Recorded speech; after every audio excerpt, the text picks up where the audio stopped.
समय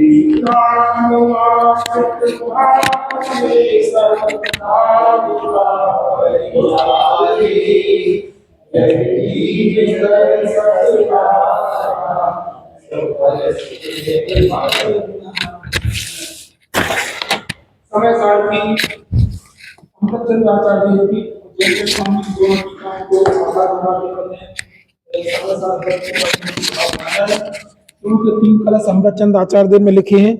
पहली गाथा में आचार्य टीकाकार आचार्य देव ने सिद्ध भगवान को नमस्कार करके श्रुत केवलियों के द्वारा कहे हुए समय प्रावर्त को कहने की प्रतिज्ञा की थी और सिद्ध भगवान को आदर्श के रूप में बनाया।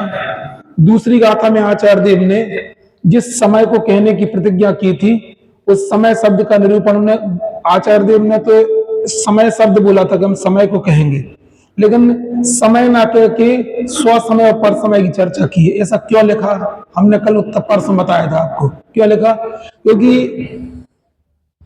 जब अपन समय की बात करते हैं, जब अपन समय की बात करते हैं, दे रहे इसकी नहीं हमें तो एक दो दे दो, हमें इधर पे मोड़ने बचने के लिए ये दे दो ना, ये वाला। मतलब ये जो हम तर्क बता रहे हैं आपको कि दूसरी गाथा में, पहली गाथा में आचार्य देव ने समय को कहने की प्रतिज्ञा की थी। समय शब्द के बारे में पहली गाथा में क्या बताया था कि अरहत भगवान के प्रवचन का अवयव है। ज्ञान में है कि नहीं है? तुम्हें याद है? ये लोग बीच बीच में 1-2 दिन गैप हो जाते ना, इसलिए समय किसका अवयव है? अरहत प्रवचन का अवयव है। अरहत प्रवचन अनंत भगवान के प्रवचन का एक अवयव है। अनंत भगवान की वाणी जो निकलती वो कितने, वो 12 अंग और 14 पूर्व में 11 अंग होते हैं और 14 पूर्व होते हैं, जिसे हम बता चुके जिनने जिन वाणी में पढ़ा है। हमने परसों से बताया था, 11 अंगों के नाम भी बताए थे और 14 पूर्वों के नाम भी बताए थे। उसमें सिलेक्ट किसको किया उनने? किसमें से? 14 पूर्व में एक आत्म प्रवाद नाम का ही पूर्व होता। कौन सा होता है? ज्ञान प्रवाद। क्या आत्म प्रवाद लिखा ना? ज्ञान प्रवाद नाम के पूर्व में आत्म प्रवाद नाम का एक पूर्व है। अरे उसमें लिखा, हमने तो पूरे बताए थे। अभी चलो, आत्म प्रवाद नाम का है, उस आत्म प्रवाद को उसमें से सिलेक्ट करके उन्होंने अपने लिए बताया। समझ में है ना क्या लिखा है? एक आत्म प्रवाद नाम का पूर्व होता है, उसमें से उन्होंने आचार्य देव ने बताया। मतलब 11 अंग होते हैं और 12वें अंग के 14 पूर्व होते हैं। 12वें अंग के 5 भेद होते हैं।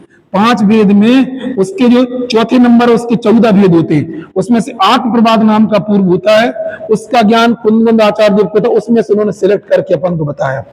हमें ये सब हम पुराना बता जो कि हम तो केवल एक आइडिया आपको दे रहे हैं। तो उसमें आत्म प्रवाद नाम का पूर्व था, उसमें से समय प्रावर्त को लिखा गया। तो समय प्रावर्त को लिखा गया। तुमने पहली गाथा में समय को कहने की प्रतिज्ञा की थी, लेकिन दूसरी गाथा में उन्होंने सीधी समय की चर्चा ना करके उन्होंने काय की चर्चा की? स्व समय और पर समय की चर्चा की। इसका तर्क बता सकते? इतने दिन से आप लोग पढ़ रहे हो। बिल्कुल इसका रीजन ये है कि तीसरी गाथा में समय शब्द का अर्थ 6 द्रव्य किए हैं, दूसरी गाथा में समय शब्द का अर्थ उन्होंने आत्म द्रव्य किया है।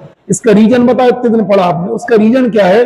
कभी भी संसार में मिलेगा ना तो धर्म आकाश काल तो अलग अलग मिलेंगे, लेकिन जीव और पुद्गल कभी अलग नहीं मिलेगा। कभी या तो वो क्या होगा, वो कर्म पुद्गल के प्रदेश में स्थित मिलेगा। नहीं आई समझ में? अकेला कभी नहीं मिलेगा। उसकी तीसरी गाथा में उसकी चर्चा करेंगे।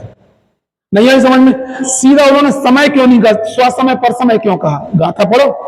जीव चरित दर्शन ज्ञान स्थित समय निश्चय जानना, स्थित कर्म पुद्गल की प्रदेशों पर समय जीव जान। सिंपल सा अर्थ है, हे भक्त, जो जीव दर्शन ज्ञान चरित्र में स्थित होता है उसे निश्चय से स्वसमय जानो, और पुद्गल कर्म के प्रदेश में स्थित होता है उसको क्या जानो? पर समय जानो। समझ? सरल है भाषा, कोई दिक्कत तो नहीं है। तो आपको प्रश्न खड़ा नहीं हुआ।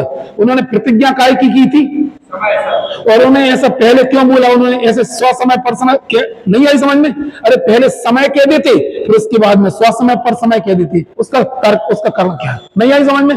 कहना तो क्या चाहिए, जैसे अपन कोई चीज बताएंगे उसके उत्तर भेद बाद में बताएंगे कि पहले मूल बताएंगे फिर उसके उत्तर भेद। जैसे कर्म प्रकृतियां अपन ने बोलते हैं तो अपन क्या बताते, कर्म बताते, फिर उसके क्या क्या भेद बताते हैं, दो भेद बताते, घातीय और अघातीय, फिर घातीय अघातीय के अपन उत्तर भेद बताते हैं। तो ऐसे पहले समय बताते, फिर क्या करते बिल्कुल, फिर स्वसमय पर समय की चर्चा करते। ऐसा क्यों किया उन्होंने? क्योंकि संसार में जब भी समय मिलेगा तो वो हमेशा स्वसमय पर समय के रूप, अकेला समय कभी नहीं मिलेगा। नहीं आई समझ में आई ना? या तो पहले गुण स्थान वर्ती से लेके और जहां तक कर्म का बंधन चल रहा है, ये तो कर्म से बंधा मिलेगा, कर्म से अभाव वाला मिलेगा। स्वतंत्र जैसे धर्म धर्म आकाश काल होते ऐसे कभी नहीं मिलेगा। इसलिए उसकी चर्चा तीसरी गाथा में। तर्क समझ में आया ना? उन्होंने क्या बोला है कि कभी भी समय आपको अकेला नहीं मिलेगा, समय ने आत्मा। तो दूसरी गाथा में समय शब्द का क्या बोला, आत्मद्रव्य को समय बोला है। उस आत्मद्रव्य की कितनी विशेषताएं बताई थी परसों?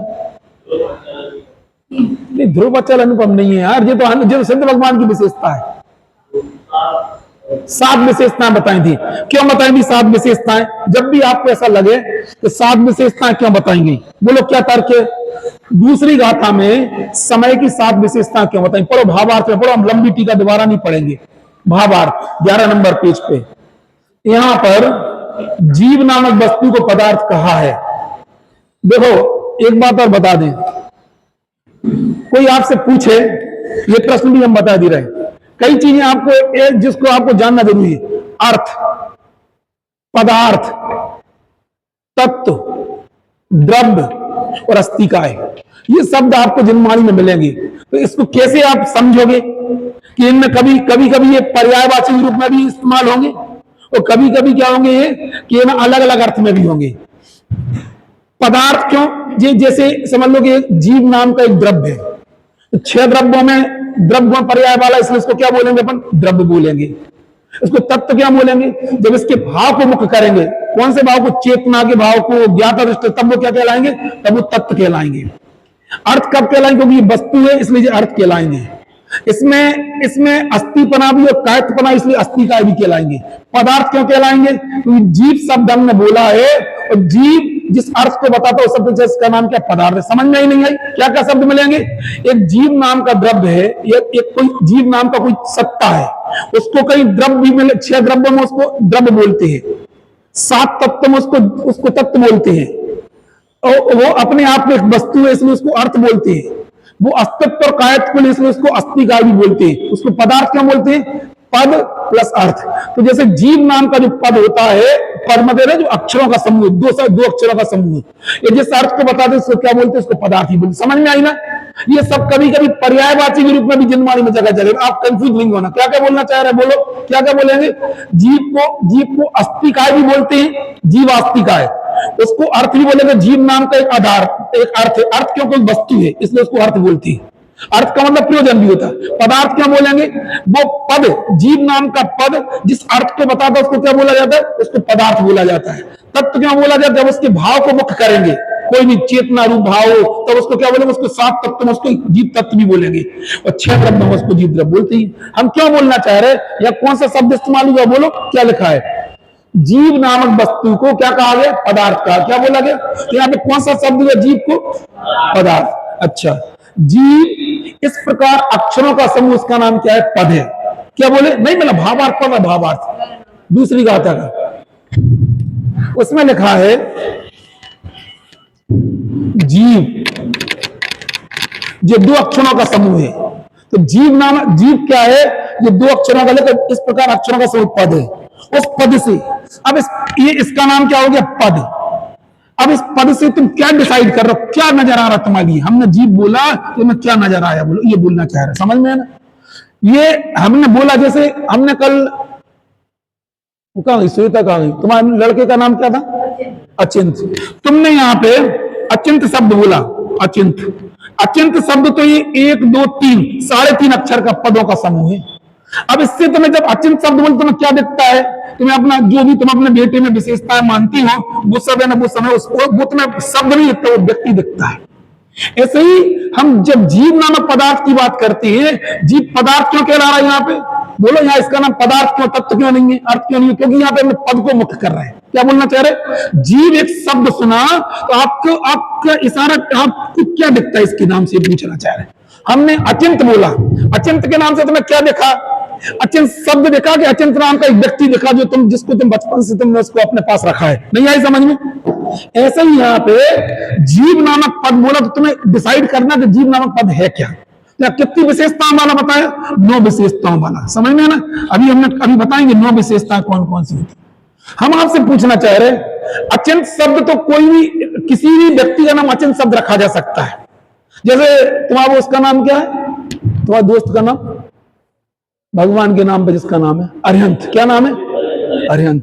तो मैं अरिहंत, जब तुम ले देखे अरिहंत की दुकान से दवाई ले आओ तो क्या दिखता? अरिहंत भगवान जी वाले दिखते क्या? नहीं है। इनके एक दोस्त का नाम अरिहंत है ना, इटावा में। कौन का लड़का है?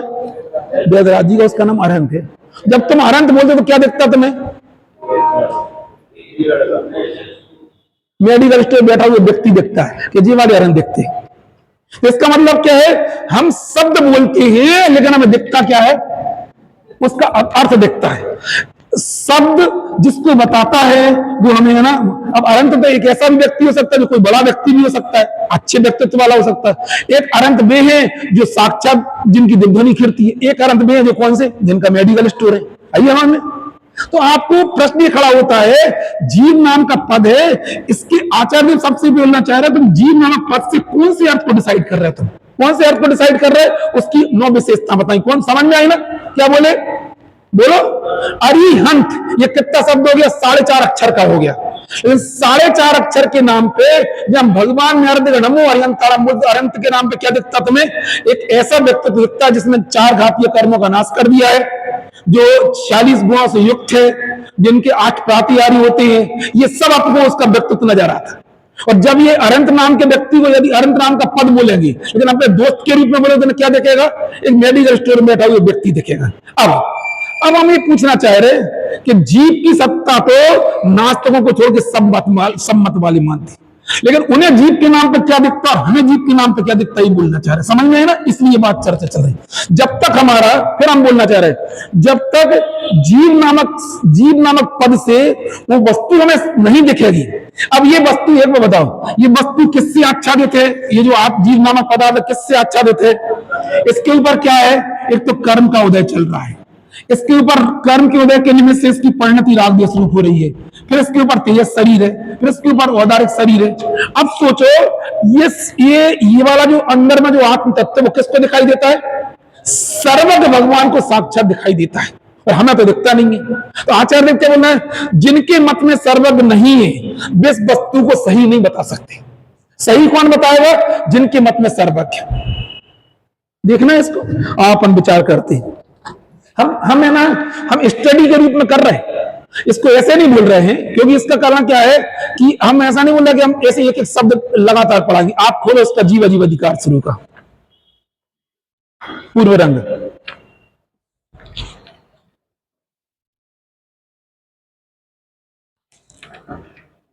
गाथा पेज नंबर 102।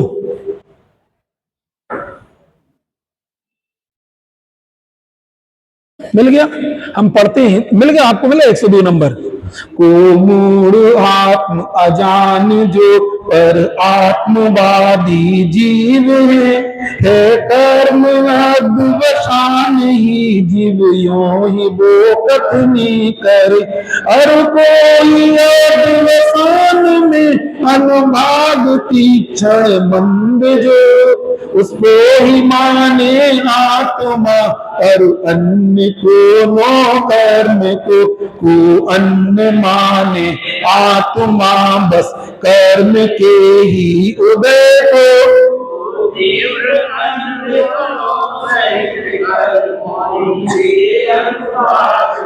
कर्म आत्मा उन्हें मिलकर जीव की आशा धरी,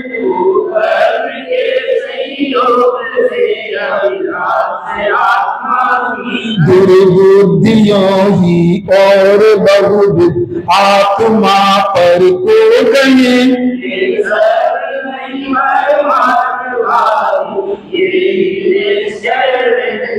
इसके बाद में टीका लिखी है, इस जगत में आत्मा का असाधारण लक्षण न जानने के कारण से नपुंसकता से, शब्द क्या लिखा है, नपुंसक यानी पुरुषार्थ में वो जीरो है, नपुंसकता से अत्यंत विमूढ़ होते हुए तात्मिक आत्मा को न जानने वाले बहुत से अज्ञानी जन अनेक प्रकार से पर कोई आत्मा कहते बकते हैं। क्या लिखा है, बकते यानी, तो लोग में बकवास कैसे कह दी, तुम लोग का पाला पड़ता किसी बकवास करने वाले, बकवास कब बोलते, तुम फालतू बकवास मत करो, फालतू बकवास कौन करता है, नहीं तो जो तुमने बकने वाले फालतू थोड़ी कुछ अच्छा बोलो, जिसकी बात का कोई सिर पैर ना हो, जो कोई अर्थहीन जो बात होती है उनका अपन बकवास बोलते, जय तेरा बोल रहा है आचार्य। इसका हम भावार्थ बता रहे हैं आपको, भावार्थ पढ़ो इसका, हम पढ़े दे रहे, जीव अजीव दोनों मिल गया ना, नहीं मिला, जीव अजीव दोनों अनादिकाल से एक क्षेत्र अवगाह संयोग रूप से मिले हुए हैं। अनादिकाल से ही उद्गल के संयोग से जीव की अनेक विकार सहित अवस्थाएं हो रही हैं। मिला क्या नहीं मिला, अरे हो रही क्या नहीं हो रही, परमार्थ दृष्टि से देखने पर जीव तो अपने चेतनत्वादी भावों को नहीं छोड़ता और पुद्गल अपने मूर्तिक जड़त्वादी को नहीं छोड़ता, परंतु जो परमार्थ को नहीं जानते वे संयोग से ये भावों को जीव कहते हैं, क्योंकि पुद्गल से भिन्न परमार्थ से जीव का स्वरूप सर्वज्ञ को दिखाई देता है और सर्वज्ञ की परंपरा के आगम से, सर्वज्ञ की परंपरा का आगम क्यों लिखा है, क्योंकि अपने अपने तीर्थ को चलाने वाले सब अपने क्या बोलते, आप तो बोलते नहीं, आई समझ में, कहां पढ़ते अपन, देवागम स्तोत्र में, थोड़ा पढ़ो भैया। अभी आज सुबह अक्षय बोल रहे थे, बोले महाराज जी ये भी कह रहे थे कि रत्नकांड साहब का चाहे, मैंने कहा आप लोग सब पढ़े होंगे और आप पाओगे तो रत्नकांड साहब 2 दिन हम 3 दिन वो भी चला देंगे, हमें कोई समस्या नहीं, हम तो हर ग्रंथ चल सकते। अपन हम बोल रहे हैं आप लोग सब पढ़े होंगे, अरे पढ़ा के नहीं पढ़ा रत्नकांड साहब का चार्ज है, तो वो गए कहां ये अक्षय वगैरह है, अरे सुबह तो मंदिर मिले थे यार, यही तो डिसकंटिन्यू नहीं होना चाहिए ना, हमें यही समझ में नहीं आता, आए दिन अपन क्यों उनका नहीं बोल रहा, संपत्ति मिले थे, कहां चलेगा समझ सूर है।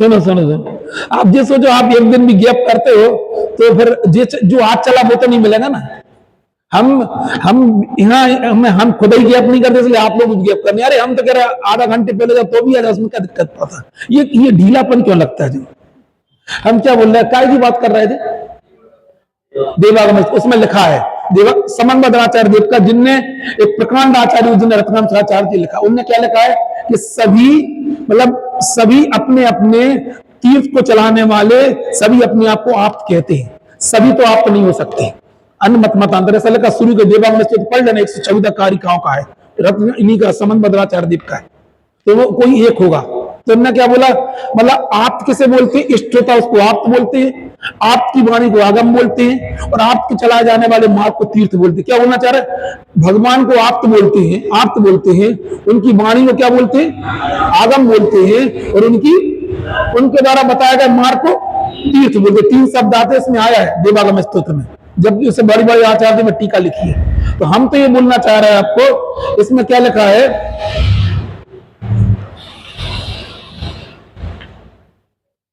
अरे उड़ क्यों गया जी, हाँ उसमें लिखा है कि जिनके मत में नहीं, क्या लिखा है इसमें कि क्योंकि पुद्गल से भिन्न परमार्थ से जीव का स्वरूप सर्वज्ञ किसको दिखाई देता है, सर्वज्ञ, सर्वज्ञ की परंपरा के आगम से, कौन से आगम से, इसका रीजन क्या है, देखो भैया बता दें कि हर एक व्यक्ति का जैसे कितने मत है, अभी समझ नैयायिक है, वैशेषिक है, सांख्य है, बौद्ध है, ये सब क्या अपने अपने धर्म को चलाने में आप लोग क्या मानते हैं, ये सब आप, इन सब का नाम न्याय के क्षेत्र में क्या होता है, इनका नाम, इनको आप बोला जाता है, समझ में, ये सब आप थे, इनके द्वारा बताया गया मार्ग क्या कहलाता है, तीर्थ कहलाता है, इनकी वाणी क्या कहलाती, आगम। 3 शब्द बोला, आप बोलो, आप, आगम और तीर्थ, ये कारिका में उठाया है, सभी अपने अपने मार्ग को चलाने वाले अपने आप को तीर्थ बोलते, तो हर एक तो तीर्थ नहीं हो सकता ना, तो क्या बोला, इनके मार्ग को चलाने तीर्थ, समझ में ना। अब इनमें से अपन कौन से आगम से बात कह रहे हैं, कौन से, ये बोलो, इसी बोलो सर्वज्ञ, ये सब सर्वज्ञ नहीं है, एक जैन मत भी है, तो जैन मत में सर्वज्ञ होती है, इनके मत में कोई सर्वज्ञ नहीं है, समझ में ना। तो जिनके मत में सर्वज्ञ नहीं है वे आत्मा के स्वरूप को सही नहीं बता सकते, इसलिए उन्होंने बोला, यही बात लिखी ना, क्या लिखा है कि क्योंकि, फिर से पढ़ के सुना रहे, क्योंकि उद्गल से भिन्न परमार्थ जीव का स्वरूप सर्वज्ञ को दिखाई देता है तथा सर्वज्ञ की परंपरा के कौन से आगम से, इसको थोड़ा आधा घंटे, हमने परसों आधा घंटे आप अकेले में बैठ के अपनी डायरी में इसको लिखा करो, जो लिखा बोले इसमें, हम तो बहुत लिखते हैं इसलिए हम इतने कॉन्फिडेंटली इस चीज को बोल पा रहे हैं, थोड़ी सी स्टडी जैसी है ना, इसको अपने जीवन को आदत बनाओ। मतलब ऐसा नहीं कि सुबह अपन ने आधा पौन घंटे सुन लिया, that is not sufficient actually. लोग में आईएएस बनना तो क्या करता बोलो, 8-8 घंटे पढ़ती, तो ये अनंत भगवान का जो पद है ये उनसे छोटा तो पद नहीं, किससे छोटा पद। अरे अपन लक्ष्य क्या है अपन सबको यहां आने का, बोलो नानी क्या लक्ष्य है, कोई लक्ष्य है क्या, इधर आने का पर्पज क्या है, इधर आने का पर्पज बोलो, कुछ लक्ष्य नहीं बना दो तो फिर ये अनसर्टेनिटी जीवन में बनी रहेगी, है? तो हम खुद आप, ये हमसे, हमें आपका उत्तर नहीं चाहिए, आप अपने आप से पूछो, जैसे हम बोलते थे तो क्या बोलते थे कि हम यहाँ क्यों आ गए, तो ये प्रश्न अपने आप से पूछो, what is the target actually, तो क्या हमारे जीवन का लक्ष्य। यदि आपने सर्वोत्कृष्ट लक्ष्य बनाओगे तो फिर उसके हिसाब से आपका पुरुषार्थ भी कंटिन्यू रहेगा, नहीं तो डिसकंटिन्यू जरूर रहेगा। हमारा तात्कालिक प्रयोजन करना, घर अच्छा चले, परिवार अच्छा चले, बच्चे अच्छे कोई टारगेट जगह पे पहुंच जाए, ये कोई लक्ष्य नहीं है हमारे जीवन में। हमारा अंतिम लक्ष्य है, हमें निष्कर्म अवस्था पर चाहिए, बस कर्म रहित अवस्था चाहिए, बस ये हमारा लक्ष्य है। ये करोगे तो फिर अपने आप आपकी हर चीज आपको अच्छी लगेगी, ये भी करना, ये भी करना, ये भी करना, ठीक है ना। तो वहां क्या लिखा है, इसलिए जिनके मत में सर्वज्ञ नहीं है वे अपनी बुद्धि से अनेक कल्पनाएं करके कहते हैं, उनमें से वेदांती, मीमांसक, सांख्य, योग, बौद्ध, नैयायिक, वैशेषिक, चार्वाक आदि मतों के आश्रय लेकर 8 प्रकार के प्रगट कहे हैं, और अन्य भी अपनी बुद्धि से अनेक कल्पनाएं करके अनेक प्रकार से कहते हैं, उन्हें कहां तक नहीं आई समझ में। क्यों कहते हैं लोग ऐसा, पुद्गल से भिन्न, जिनके मत में सर्वज्ञ नहीं है, पुद्गल से भिन्न आत्मा का स्वरूप किसको दिखता है, सर्वज्ञ भगवान को दिखता है, सर्वज्ञ भगवान ने हमें बताया। आइए आपको समझ में, अब इसको जब क्रम आएगा तो अपन पढ़ेंगे, आपको पढ़ने की इच्छा हो तो हम पढ़ा सकते हैं, लेकिन हमें उसमें समझ में ना वो एक बार दिया, क्या बोले, कुछ बोला, पढ़ा थे 8 मथे, समझ में ना, हाँ हाँ हाँ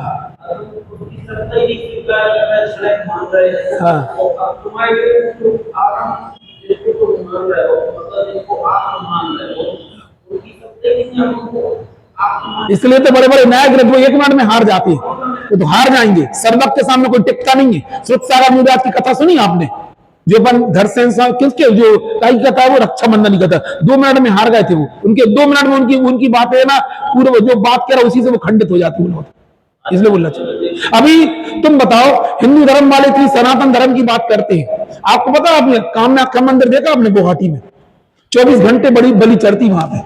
पशुपतिनाथ का मंदिर है काठमांडू में, 24 घंटे में बलि चढ़ती है बिल्कुल, और कहते थे यहाँ तो जरा जीवों के बचाने की बात करती, मुसलमानों को बुरा कहती है, और अपन हिंदुओं के भी ये कामाख्या का मंदिर है गुवाहाटी में, हमेशा बलि चढ़ती। उनके वचनों में विरोध है आपस में, कहने को तुम बोलते, काठमांडू पूरा, काठमांडू है ना, नेपाल पूरा हिंदू राष्ट्र है, और पशुपतिनाथ का मंदिर है, यदि मोदी जी भी जाएंगे ना तो उनके जाने के उपलक्ष्य में बलि चढ़ती है। पशुपतिनाथ का मंदिर है, 24 घंटे में बलि चढ़ती है।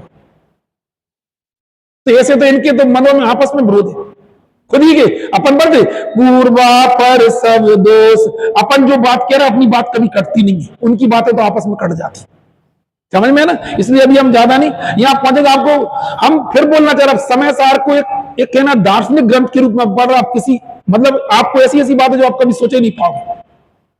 हम थोड़ा किसी को ऐसा लगता होगा कि ये समय सार एकांत ग्रंथ, आज हम बताते 12वीं गाथा का भावार्थ निकालो, हम आपकी भूमिका ऐसी जमा देंगे, आप समझ ही नहीं पाओगे हम समाचार पढ़ रहे हैं कि हम जिनागम के पूरे मोक्ष मार्ग को पढ़ रहे हैं। 12वीं गाथा का भावार्थ निकालो है?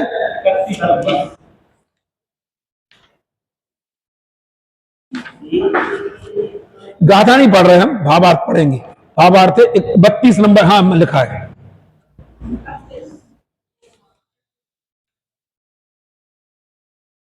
तुम पहले पढ़ो 29 नंबर का भाव, पहले 11वीं गाथा का भावार्थ पढ़ो, फिर 12वीं गाथा का भावार्थ। संकट निकालो 29 नंबर पेज पे, हम पढ़ते हैं।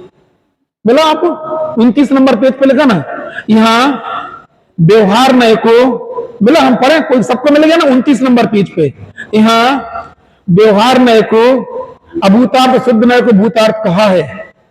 जिसका विषय विद्यमान ना हो उसे असत्य, और असत्यार्थ हो उसे अभूतार्थ कहते हैं। व्यवहार नय को अभूतार्थ कहने का आशय यह है कि शुद्ध नय का विषय अभेद एकाकार रूप नित्य द्रव्य है।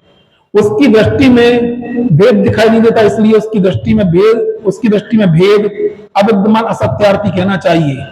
या ऐसा न समझना चाहिए कि भेद रूप कोई वस्तु ही नहीं है।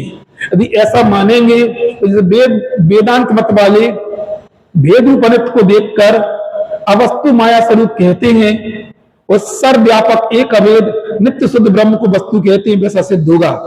उससे सर्वथा एकांत शुद्ध नय का पक्ष रूप मिथ्याष्टि का प्रसंग आ जाएगा। इसलिए ऐसा समझना चाहिए कि अरे पढ़ रहा, समझ में आ रहा है नहीं आ रहा? जिनवाणी स्यादवाद रूप है, वह प्रयोजन बस नय को मुख्य गुण करके कहती है। प्राणियों को भेद रूप व्यवहार का पक्ष तो अनादिकाल से ही है। इसका उपदेश भी बहुता सर्व प्राणी परस्पर करते हैं। और जिनवाणी में व्यवहार का उपदेश शुद्ध नय का हस्तावलंबन जानकर बहुत किया है, किंतु उसका फल संसारी है। शुद्ध नय का पक्ष तो कभी आया नहीं, वह विरल है, कहीं कहीं पाया जाता है। इसलिए उपकारी श्री गुरु ने शुद्ध नय के ग्रहण का फल मोक्ष जानकर उसका उपदेश प्रधानता से दिया है।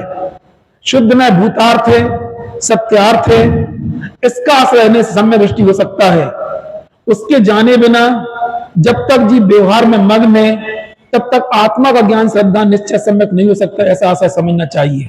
अब 12वें नंबर की गाथा का भावार्थ नीचे मिला, 31 नंबर की।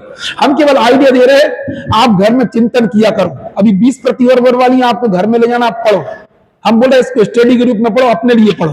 भावार्थ लोक में मिल गया 31 नंबर का। लोक में सोने के 16 ताव प्रसिद्ध है।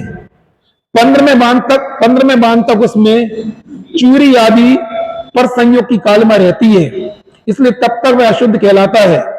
और ताव देते देते जब अंतिम ताव में उतरता है, तब वह 16 माने 100 सोना कहलाता है। जिन्हें 16 तावमान वाले सोने का ज्ञान श्रद्धा तथा प्राप्ति हुई है, उन्हें 15 बांध तक का सोना कोई प्रयोजनमान नहीं होता।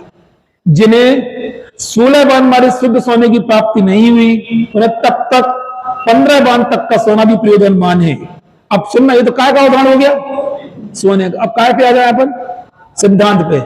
इसी प्रकार, अरे क्या लिखा, इसी प्रकार जीव नामक एक पदार्थ है जो कि पुद्गल के संयोग से शुद्ध ही है, पुद्गल के संयोग से अशुद्ध अनेक रूप हो रहा है। उसका समस्त परद्रव्यों से भिन्न एक ज्ञायकत्व मात्र का ज्ञान, श्रद्धान तथा आचरण रूप प्राप्ति, वह तीनों जैसे हो गए हैं, उसे पुद्गल संयोग जनित अनेक रूपता कहने वाला अशुद्ध में कुछ भी प्रयोजनमान नहीं है।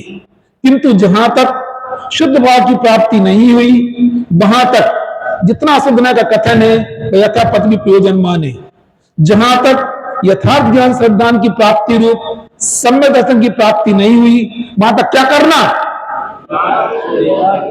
वहां तो जिनसे यथार्थ उपदेश मिलता है, ऐसे जिन वचनों को सुनना, धारण करना तथा जिन वचनों को कहने वाले श्री जिन गुरु की भक्ति, जिन बिंब के दर्शन इत्यादि व्यवहार मार्ग में प्रवृत्त होना, अरे क्या है हमारा से आप पूरा क्या है?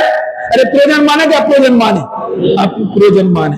जिन्हें श्रद्धान ज्ञान जिन्हें श्रद्धान ज्ञान हुआ हो किंतु साक्षात प्राप्ति नहीं हुई, उन्हें पूर्व कथित कार्य, कौन से वाले कार्य? हाँ, ये वाले तो करना ही, साथ में परद्रव्य का आलम्बन छोड़ना रूप अनुव्रत महाव्रत का ग्रहण, लिखा नहीं लिखा? क्या का ग्रहण करना?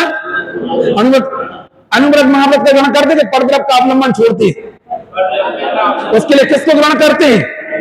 अनुव्रत महाव्रत का ग्रहण, समिति, गुप्ती और पंच परमेष्टि का ध्यान रूप प्रवर्तन, इतने खुद करना तथा उसी प्रकार प्रवर्तन करने वालों की क्या करना?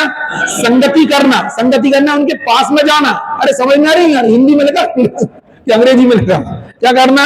उनकी क्या करना? क्या करना? उसी प्रकार प्रवर्तन करने वालों की संगति। अरे संगत समझ में आ रहे नहीं आ रहे? राजेश भाई समझ में आ रहे या नहीं आ रहे? कहा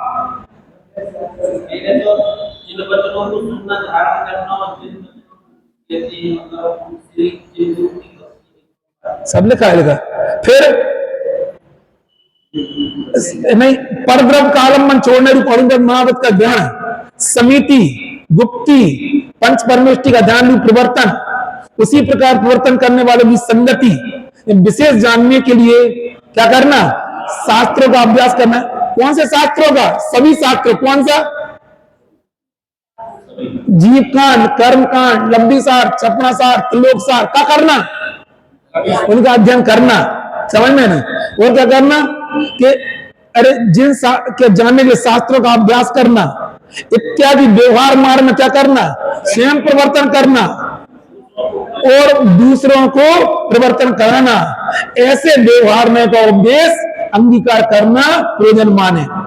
व्यवहार में को कथनचित असत्यार्थ कहा है, किंतु यदि कोई सर्वथा असत्यार्थ जानकर छोड़ देगा या स्वोपयोग रूप व्यवहार को ही छोड़ देगा, इसे शुद्धोपयोग की साक्षात प्राप्ति तो नहीं हुई है, इसलिए उल्टा स्वोपयोग में ही आकर भ्रष्ट होकर चाहे जैसा स्वेच्छा प्रवृत्ति करेगा और वह नरकादि गति और परंपरा से निगोत को प्राप्त होगा, संसार भ्रमण करेगा। इसलिए शुद्ध न्याय का विषय जो साक्षात शुद्ध आत्मा है उसकी प्राप्ति जब तक ना हो तब तक व्यवहार भी प्रयोजन। अरे कछु लिखा क्या नहीं लिखा? अरे समझ में आ रही है? सब लिखा है। अरे बहन जी समझ में आ रही? कहा कुछ समझ में आ रही है? सर हम आपके सारे भ्रम मिटाना चाह रहे समय सार के संबंध में। आपको एक दिन ये लगने लगेगा कि हम इतने देर से दूर क्यों रहे, हमें गारंटी बता रहे यदि आप इसको हम बस हमारे टेक्निक से पढ़ना, अपने मन से कुछ भी नहीं पढ़ लेना। हम इतना विश्वास है अपने ऊपर, क्योंकि हमें भी पहले यही लगता था अगर हम इसको पढ़े तो हम आपको कहीं आपको नहीं हिलाने की कोशिश की, कहीं नहीं गलत रास्ते में। आचार्य गलत रास्ते में भेजने का हो सकता? बोले बताओ, कहीं नहीं हो सकता। बिल्कुल समझ में ही राकेश, आपको एक दिन ये लगेगा हम इतने देर से दूर क्यों, समझ में ना? आपको ये लगेगा, बिल्कुल ये लगेगा तो समझना क्या लिखा है। सुन लो, ये क्या तैयार कर रहे? पहले समय में कौन है हमारे? पहले समय में पिक्चर आती थी, पहले मोबाइल तो चलते नहीं थे। राजेश का होती थी पिक्चर, कौन सी टाकीज में? कौन सी टाकीज थी बीना में? सिर्फ टाकीज है, प्रभात टाकीज में क्या होता? 3 घंटे की पिक्चर होती थी, उसमें 1.5 घंटे का इंटरवल होता था। इंटरवल में क्या दिखाते थे राजेश? बोलो है? राजेश बता रहा, कहा दिखाते थे? टेलर कौन सी टाइप, कौन का टेलर है? राजेश भैया कह रहे हैं आगामी पिक्चर का। मंजरी समझ में? इनसे पूछ ले रहे हैं क्या बोले आगामी पिक्चर का। इससे क्या होता था? तुम्हें 15 मिनट के रेस्ट में कुछ लोग तो चाट पकौड़ी खाने चले जाते थे और कुछ लोग क्या करते थे? आगामी पिक्चर का टेलर देख। उससे क्या होता? तुम्हारे मन में जिज्ञासा जगती थी, हमारा टेलर है समय सार का, हम आपको पढ़ने की जिज्ञासा पैदा करें। अकेले प्रवचन सार ऐसे हम सारे ग्रंथों का टेलर बताते, आप खुद से पढ़ो। अकेला समय सार का ऐसे टेलर हम कहीं प्रवचन सार का ही बताएंगे, शाम को चल रहा हम ऐसा टेलर आपको नियम सार जी का ही बता देंगे। आप पढ़ो ना, ये टेलर से कम थोड़ी है। समझ में ना? हम ये बताने इसमें लिखा क्या है, समझ में ना क्या लिखा है? व्यवहार में को कथनचित असत्यार्थ कहा गया है, किंतु यदि कोई उसे सर्वथा असत्यार्थ जानकर छोड़ देगा तो वह स्वोपयोग रूप व्यवहार में कोई छोड़ देगा, उसे शुद्धोपयोग की साक्षात प्राप्ति नहीं हुई है। अभी अपन क्या पढ़ रहे हैं इसमें? शुद्धोपयोग का विषय पढ़ रहे हैं। शुद्धोपयोग की साक्षात प्राप्ति अलग है, अभी शुद्धोपयोग का विषय क्या है, हमारी सत्ता क्या है, इसको जान रहे हैं। समझ में आई ना? बिल्कुल शुद्धोपयोग सोपयोग व्यवहार कोई छोड़ देगा, उसे शुद्धोपयोग की साक्षात प्राप्ति तो नहीं हुई है, इसलिए उल्टा असोपयोग में ही आकर भ्रष्ट होकर चाहे जैसे स्वेच्छारूप प्रवृत्ति करेगा तो कहां जाएगा? वह नरकादि गति और परंपरा से निगुत को प्राप्त होकर संसार में ही भ्रमण करेगा। इसलिए शुद्ध न्याय का विषय जो साक्षात शुद्ध आत्मा है, उसकी जब तक उसकी प्राप्ति जब तक ना हो तब तक व्यवहार भी यानी निश्चय न्याय तो प्रयोजनमान है, लेकिन साथ साथ में जब तक उस तब तक क्या व्यवहार में भी उस तक पहुंचने के लिए प्रयोजनमान है। ऐसा अरे बोलो ऐसा सियाद बात मन में श्री गुरु का उपदेश। अब जो कलश लिखा बहुत मार्मिक है। उभय नय विरोधवंशनी स्यात् पदांके जिन बस सिरमंते ते स्वयं बांत मुआ सपदि समय सारम ते परम ज्योतिरुच्चेर नम मन पक्षा क्षुण मीचंत एव। निश्चय व्यवहार इन दोनों के विषय के भेद से परस्पर विरोध है। उस विरोध का नाश करने वाला स्यात् पद से चिन्हित जो जिन भगवान की वाणी है, उसमें जो पुरुष रमने का मतलब क्या होता? क्या तुम बता, रमने का मतलब क्या होता? काय में लीन होना है। पहले भगवान की वाणी में लीन तुम मतलब कोई तुमने टैलेंटेड व्यक्ति देखा है जो किस तरीके से, बाकी बच्चे तो हम वो वाले बात नहीं कर रहे थे जनवरी में 20 क्वेश्चन हल करते, नहीं यही समझ में क्या? बोलो नानी समझ में नहीं। कब पढ़ते हैं, कब पढ़ाई शुरू होती है उनकी?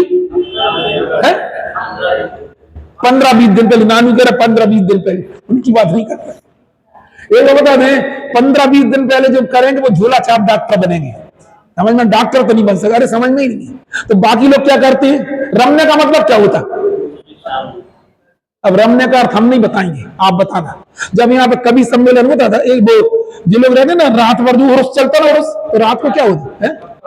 कव्वाली पूरी रात बैठे रहते। हम सुबह दूध लाने के 7 बजे तब भी कव्वाली चलती थी। ये कौन होते हैं?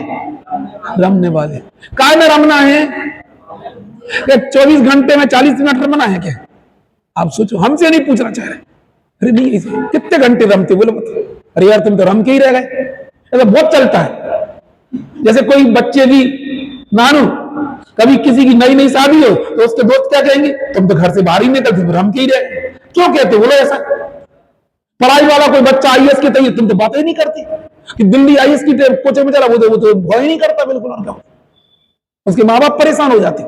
उससे शक्ति दुबे का इंटरव्यू आया था, बोले मम्मी पापा बोलते तुम बातें ही नहीं करती हमसे। बोले एक लौकिक पढ़ाई में यदि अपने जीवन का प्रयोजन करना है तो वो रम इसको बोलते, किसको क्या बोलते? अपन काय में रमना है, इसमें लिखा है?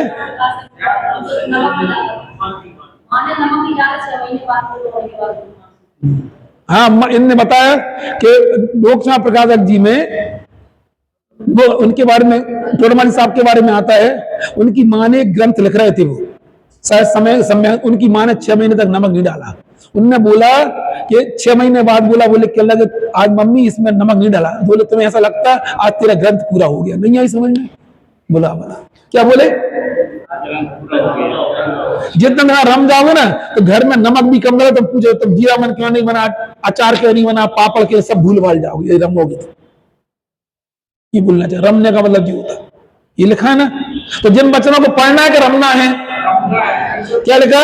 जिन बचसी रमनते, जिन्होंने भगवान की जो वाणी है उसमें जो पुरुष रमते यानी, अब हम कुछ नहीं बोलना चाह रहे, प्रचुर अभ्यास करते, प्रचुर प्रीति से क्या करते? तुम्हारा नाम आ गया इसमें, क्या बोलना चाह रहे? प्रचुर प्रीति से यानी, अरे इतने तो मेरा ही भाषित होता है। प्रचुर प्रीति से अभ्यास करते हैं, वे अपने आप ही काय का वमन कर देते हैं। अरे राजेश उल्टी करना है, उल्टी कैसे कराई जाती बच्चों? क्यों कराई जाती बोलो? क्या बोले? क्या खा लिया हो, कोई ने गलत खा लिया हो तो क्या करते हैं? उल्टी कराते हैं। अभी कोई कराई जाती, वैसे पता नहीं है उल्टी कराई जाती है। नहीं, हमें तो पहले एक आध बार छोटे में कंचे अंचे खा लेते थे हम लोग, तो भाई मौसी ने पीछे धक्का मारती थी, कहेगा एक अच्छा मुक्का मारी तो कंचा बाहर है, पहले कंचे चलते थे, काय को उल्टी है, कंचे की उल्टी करा जाती नहीं, जो लोग सेल पास की गोली खा लेते हैं उनको भी उल्टी करा दी, काय के लिए? अच्छा, अब इनको काय की उल्टी करना है?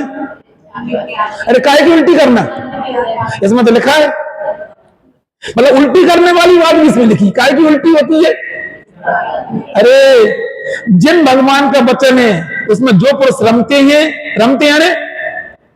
प्रचुर प्रीति से अभ्यास करते हुए अपने आप ही अन्य कारण के बिना मिथ्यात् कर्म के उदय का उच्च परम ज्योति क्या करते हैं, बमन यानी बांत मोह यानी मोह का क्या कर देते, उल्टी कर देते। उल्टी करना का नहीं करना, क्यों करना मोह की उल्टी? कैसी कैसी उपमाएं दी है, बता। अरे मोह की, तुम्हें भी मोह का समझ में नहीं आ रहा। वो गीत आता ना कि मैं निगोद में, कौन सा है वो, मैं लौट के निगोद में जाऊंगा नहीं, सम्यक आया है गवा।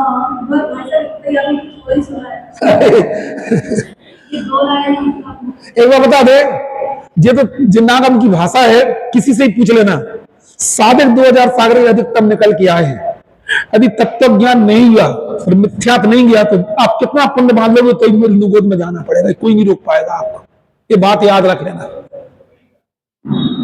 कितना भी सारा किया गया पुण्य सब धूल में मिट्टी मिल जाएगा, सब निगोद में जाके जाना पड़ेगा, ये बात बिल्कुल समझ लेना। इसलिए गंभीरता से हम ये बात कह रहे, नहीं आई समझ में? काय की उल्टी करवा रहे, काय की? वे अपने आप ही मिथ्यात् कर्म के उदय का दमन करके इस अक्षर परम ज्योति स्वरूप प्रकाशमान शुद्ध आत्मा को तत्काल ही देखते हैं।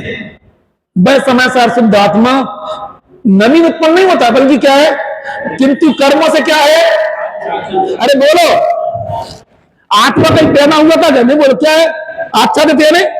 पूरे समय सार में इसी की बात चलेगी, काय की? आत्मा काय से आच्छादित है, बोलो, काय से?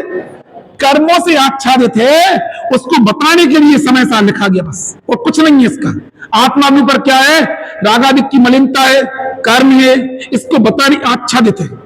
ये समय सार का मुख्य अन्य बिंदु की इसको बताना है, ताकि हम उसकी सत्ता ख्याल में आए। सत्ता ख्याल में आएगी तो हम उसको प्रयोग कर पाएंगे। क्या लिखा है कि आच्छादित था, सो प्रकट व्यक्ति रूप हो गया, वह सर्वथा एकांत रूप होने के पक्ष से खंडित निर्बाध है। भावार्थ, जिन वचन स्यादवाद रूप है, वहां दो नयों के विषय का विरोध है।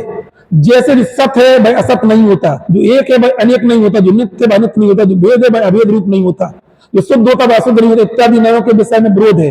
वहां जिन वचन कथनचित विवक्षा से सत असत रूप, एक अनेक रूप, नित्य अनित्य रूप, भेद अभेद रूप, जिस प्रकार विद्यमान वस्तु उसी प्रकार कहकर भेद मिटा देता है, असत कल्पना नहीं करता। जिन वचन द्रव्यार्थिक पर्यार्थिक दोनों नयों में प्रयोजन बस शुद्ध द्रव्यार्थिक नय को मुक्त करके उसे निश्चय कहते हैं, और अशुद्ध द्रव्यार्थिक नय अशुद्ध द्रव्यार्थिक नय रूप पर्यार्थिक नय गुण करके व्यवहार कहते हैं।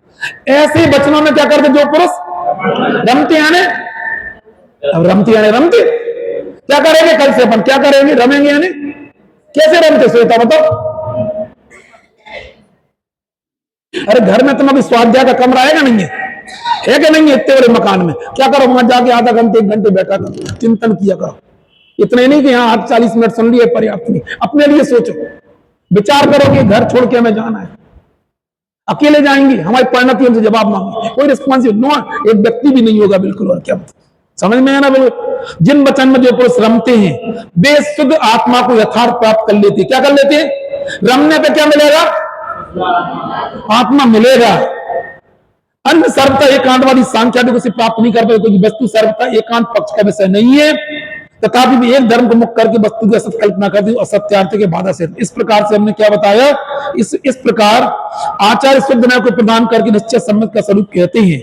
अशुद्ध न्याय की प्रधानता में जीवादी तत्वों के सिद्धांत को सम्यक कहा है, जबकि यहाँ उन जीवादी तत्वों को शुद्ध न्याय के द्वारा जाने सम्यक होता वह कहते हैं।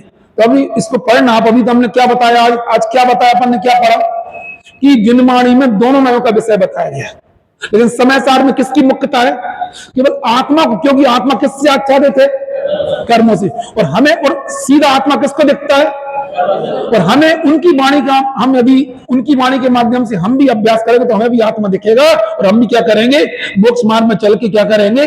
अपने मोह का वमन करेंगे इसी मंगल भावना से भी।